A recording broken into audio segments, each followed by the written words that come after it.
Welcome to the Three Championship Drive podcast on YouTube, hosted by me, Lance Caporossi. Follow me on X at Lance Caporossi, the same way you see it spelled on the screen. And check out the Three Championship Drive podcast on Spotify, Apple, Google, or wherever you listen to podcasts.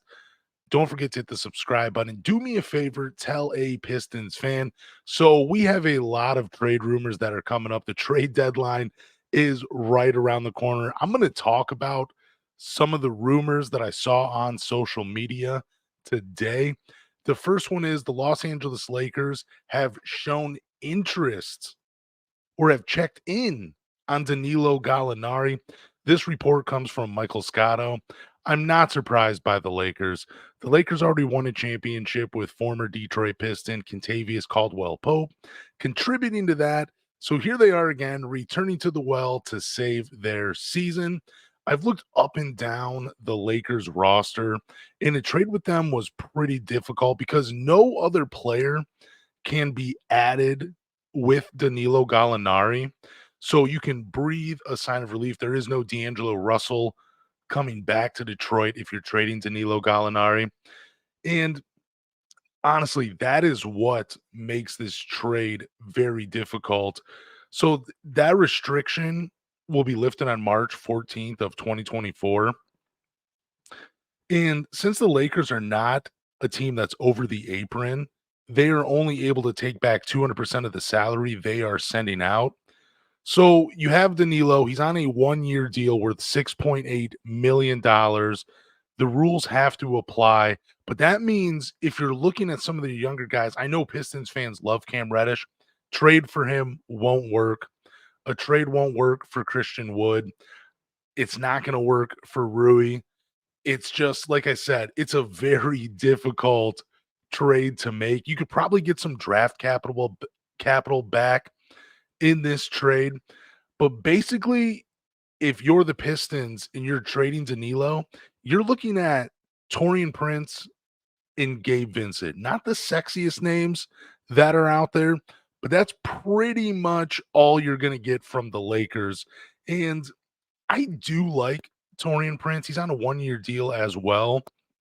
He's a guy, good size, 6'6", 6'7", can play either forward spot. He's kind of your archetype for the 3 and D. He can get you a steal. I think he shoots around 38% from the three-point line.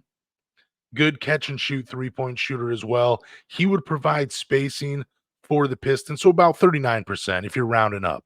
38.6, excuse me. I think I definitely got that wrong.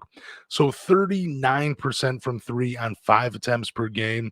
I do think this is one of those trades that could go down for the Lakers just because they do have, guys that can fill that three and four spot for them. It also gives them a chance to give more minutes to some of these other guys. And honestly, I just don't know. Maybe they'd be willing to give up Torian Prince for Danilo Gallinari. They are short on big mans. After Anthony Davis, you have Jackson Hayes and Christian Woods. And I know Danilo doesn't really provide the most defense, but he does provide more spacing for LeBron James and Anthony Davis and even D'Angelo Russell, who has been absolutely on a tear right now. Now, when you're looking at Gabe Vincent, he's on a 3-year contract that he signed this offseason after he started cooking for the Miami Heat in the playoffs. So you're looking at, let me pull these contract details up for you guys. When I'm looking at it, it's 3 years and it's a total of goes to 10.5 million this year, 11 million, then an 11.5 million for the next 2 years. So he's getting paid pretty well. It doesn't take a ton of your cap space. He's hurt this season. Seemed like when he was playing, he did struggle a little bit. Now he's 6'3". There are a lot of guards on the Pistons. I'm in no rush to bring another guard on this team, even though he is out and will be out for a little bit longer. It's just one of those, if you're gonna, I would rather them create more minutes for guys like Marcus Sasser than bringing another guard that, even though he is under contract and he is more of a shooter. He can provide some nice spacing for you when he's feeling it. He's just a little too inconsistent for me, to be honest with you guys. He is a career 39.8% three-point shooter over 200 games. So again, he does, but again, I just wonder if that has more to do with the Miami Heat system and the guys he was playing with in Miami. And I just don't know if when teams start to game plan for him more, how if that 40% three-point shooting is going to carry over. But those are two names you could get from the Los Angeles Lakers. I'm more interested in Torian Prince because he provides more of a need for the Detroit Pistons. I'm interested in getting some draft picks back. I haven't looked into that as much, and I'm not going to for this podcast. I'm strictly just going to be looking at names. So the second trade rumor we have, this is with the Minnesota Timberwolves. They've been interested in Monte Morris, according to James Edwards. Then Michael Scotto says that both Alec Burks and Monte Morris have drawn interest from the Timberwolves, and rival executives believe both players can be obtained with second round picks. I'm not interested in second round picks for either of these guys unless there is a name attached to them. I just don't want to see, even though they're both on 1 year deals and they can leave this offseason, I just want to get somebody back along with those second round picks. I want to see this team with some quality NBA talent and see what we got going heading into the offseason and see where maybe some of these new names, see where they help out. And maybe that helps us game plan a little bit for the offseason. So, again, just like I did with the Lakers, I'm looking up and down the roster. And I'll be honest with you, I don't see the Timberwolves really trading one of their any of their guys in that 9-man rotation. But if we're just trading Monte Morris, there's only one name that really sticks out and it makes it work, and that's Kyle Anderson. Slow mo, 6'8", 6'9" forward, can play the 3 or 4. He is struggling a ton on the offensive end this year. I think he's shooting something like 11% from the 3-point line. He does provide good defense. He brings versatility. Typically, he keeps the turnovers down. They're a little high this season. He's also another playmaker. He doesn't really provide spacing. But again, I mean, if you're going to end up keeping Danilo, Mike Muscala, and Isaiah Stewart, you could pair him with one of those guys. You're going to get good defense. You're going to get playmaking. And hopefully his shot comes back. But I don't see that trade happening just for Monte Morris.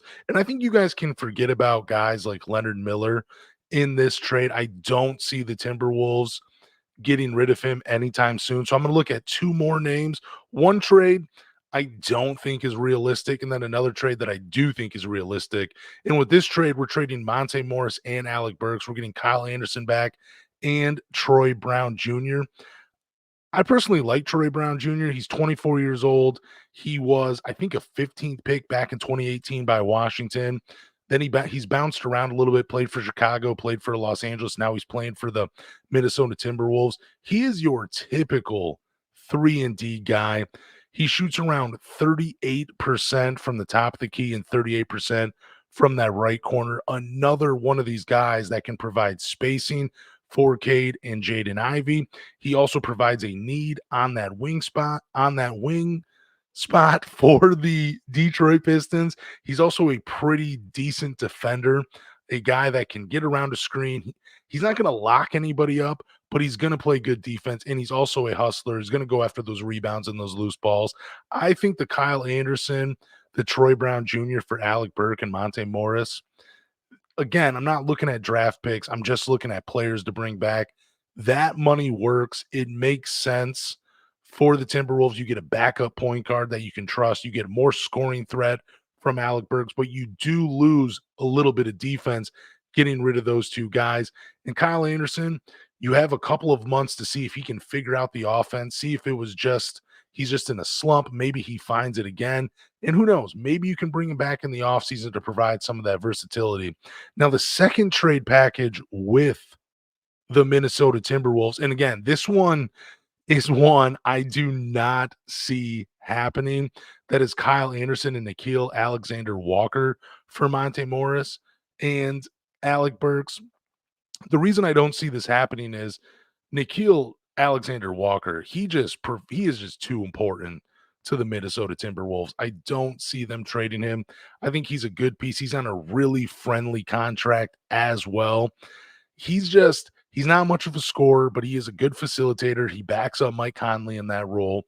He's good at playing defense, and his offense is starting to come along. And he's just a great glue guy to have on a team. That's why I don't see Minnesota trading him. Look, they're one of the best teams in the NBA right now, and defense is carrying them. I don't see them getting rid of one of their better defensive players for Monte Morris and Alec Burks. Those guys are two good players, and they're both on 1 year deals. So if it doesn't work out, hey, we can just drop them in the offseason. It can find guys that will help us win.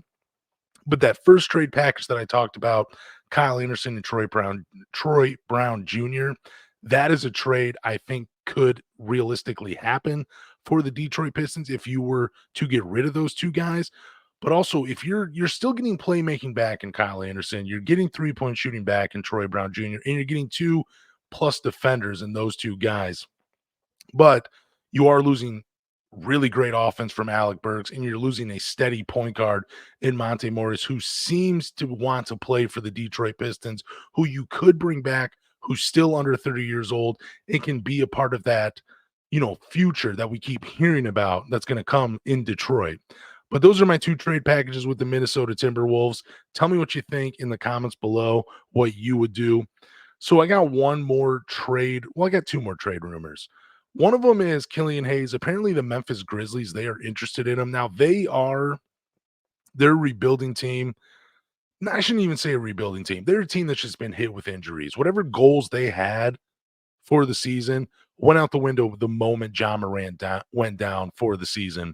But this would give Killian Hayes an opportunity to continue to grow his game, maybe even play for a new contract. I'm only looking at the big man position from the Memphis Grizzlies. And here are a couple of names that do work, three of them actually, that work straight up for Killian Hayes. Actually, four of them. Xavier Tillman is one. Again, I don't see the Memphis Grizzlies trading him. Brandon Clark, that's a name that I'm really interested in. Now, the last two seasons, he's played around 20 minutes. They've actually dropped, but he's still been productive for the Grizzlies. That's a guy I would be really interested in, even though he's still coming back from that Achilles injury. Don't know how that's going to affect him going forward, but he's one of the better athletes, solid rebounder. He's very good around the rim, a great cutter to the basket.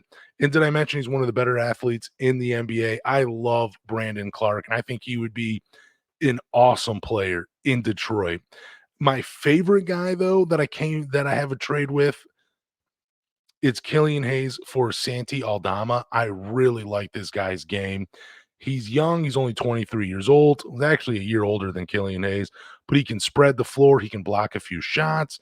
He's just a good basketball player for the Memphis Grizzlies. But again, these trades, I just don't see them happening for Killian Hayes. And it's just because he has struggled so much in his career. Are the Memphis Grizzlies willing to get rid of one of these three big men for a guard that has been given plenty of opportunity, but that just hasn't made the most of it? Do they really see the potential? You would have to sell them on Killian Hayes really hard to get one of these guys. The other guy that does work contract wise is Jake LaRivia. Again, I probably just butchered his name. I don't know much about him. He did shoot roughly 35% from three his first year in the league. 34%, excuse me, on two attempts per game in 35 games for the Memphis Grizzlies. Again, this is one of those guys. He looks like he can spread the floor. He's a little bit younger at 22 years old. He's only played 11 games for the Grizzlies. He's also dealing with an ankle injury.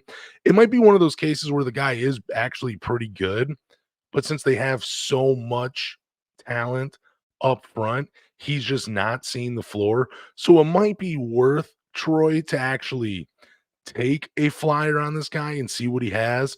I mean, now that I'm looking at the numbers, again, I have not seen him play. I'm a little intrigued just by the 34% 3-point shooting on two attempts his rookie season with the Grizzlies. But again, if I had to pick out of all of those names from the Memphis Grizzlies, I'm definitely looking at a four-man because I don't think GG Jackson is going to be available. I don't think the Memphis Grizzlies are trading him. I don't think they're trading Vince Williams, and I don't think they're trading Derek Roddy. I don't think they're getting rid of any of those guys. I think they seem to like them. So I do think one of your best bet is, calling the Grizzlies up and seeing if you can get one of these four guys because that is a lot of guys that are fighting for minutes. But again, you're taking a flyer and a chance on a young guard that really hasn't proven anything in the NBA yet, even though he has been given those opportunities. So now we have a few more pieces. The Pistons are interested in Tobias Harris. He last played for the Pistons between 26 and 2018. If you forgot, he was part of a deal that brought in Blake Griffin to Detroit. I do like Tobias Harris and what he brings to Detroit. He's a little bit older. I think he's around 33 years old, but he is a good outside shooter, can score the ball. His defense has gotten better as his career has gone on in the NBA, but he's on the final year of his contract. And I would much rather the Pistons try to sign him this offseason, even if you have to give him a slight overpay, just because I think his game will age well and he'll be a nice fit for Cade, Jaden Ivey, Duran, and Asar Thompson.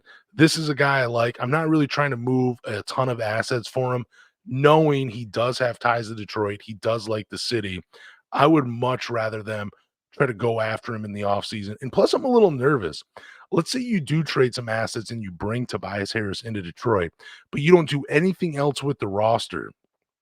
That's going to bother me because then Tobias Harris, who is a little bit older in the end, is a little bit older. He might just say, look, you guys haven't done anything. I don't like the direction you're going. I don't think there's much of a future for me. Let me just pack my bags and dip on out right now. So now you've lost assets and you lost a guy that he could have just said no to you in the offseason without even trading for him. That's my big fear with Tobias Harris. I would love to see him in Detroit again. But again, I'm not giving up big assets for Tobias Harris unless we get a commitment from him that he's going to resign with the Detroit Pistons. So Alec Burks and Bojan are two names that continue to draw a lot of interest from teams around the league. No surprise there. We have heard rumors about these guys, seems like for the last two seasons, ever since they came to Detroit and shot their first basket. But it seems like Detroit is leaning towards keeping both of these guys and that worries me. I've said it before. Alex Burks is on his final year. I don't see why he would re-sign with with the Detroit Pistons when you have Cade, you have Jaden Ivey, Marcus Sasser is shooting lights out when he's on the floor. Those guys are all going to take another leap next year. And who knows who the Pistons bring in this offseason. And if you're Alec Burks, why not just go for greener pastures? Why not go to a contending team where your skill set can be utilized, where you can contribute to a winner and possibly win a championship? That's something I see from Alec Burks. Now, Bojan, he does have another year left on his deal. It's only guaranteed for 2 million. I believe it kicks up to 19 after a certain point, which I'm sure the Pistons will bring him back. The thing that makes me nervous about Bojan is he's going to be 35 at the end of this season. His production is fantastic on a losing Pistons team. And since his name is being brought up so much in trade rumors, I'm afraid the Pistons are going to keep him and hold him through the deadline and then try to trade him next year when he's 35, going on 36, where his production, his value, they quite possibly will dip and you're not going to get as much for him. I would rather the Pistons try to trade him for someone that's in their late 20s, maybe their early 30s, who can contribute and be a part of this team for at least for maybe 2 seasons that can bring something to the table. I just don't know what the Pistons are going to do at the deadline. We're just a few hours away. Not I shouldn't even say a few hours. We're a little bit away from the deadline ending. In my opinion, I don't see the Pistons making any major moves at the deadline. If they do, make a move. I think it's going to be minor, and we're all going to be scratching our heads like, what is Troy doing? But I do have a theory on that. I do believe that the Pistons don't have Troy Weaver in their future, and they're holding on to these assets, they're holding on to this roster and saving these guys for the next GM for him to make moves. Because if you want your GM out and you don't see a future with the team, why would you let him make moves to potentially push the team back? Those are just my thoughts. I want to thank everybody for listening to the Three Championship Drive podcast. I do appreciate every one of you guys subscribers. Do me a favor, go to Google, Apple, Spotify, or wherever you listen to podcasts and subscribe. After you subscribe, leave a review, drop a rating, but more importantly, tell a Pistons fan